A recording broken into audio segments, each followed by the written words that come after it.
नमस्कार दर्शक बंधु सीमांत ओडिया रे आपण मानकु स्वागत।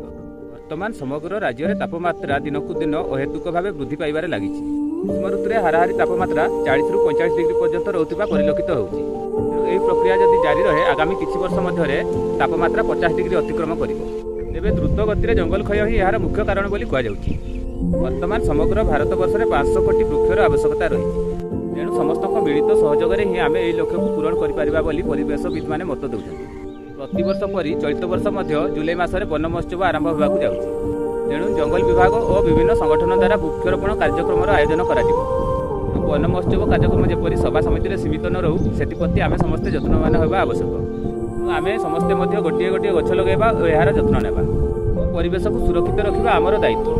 तेणु आसतु सरकार सबकि छाड़ी नदे आम सेप्रति यत्नवान होगा। दर्शक बंधु मोर ये अध्यायटी आपको भल लगी निश्चित भाव लाइक और सब्सक्राइब करेंगे। धन्यवाद। जय जगन्नाथ।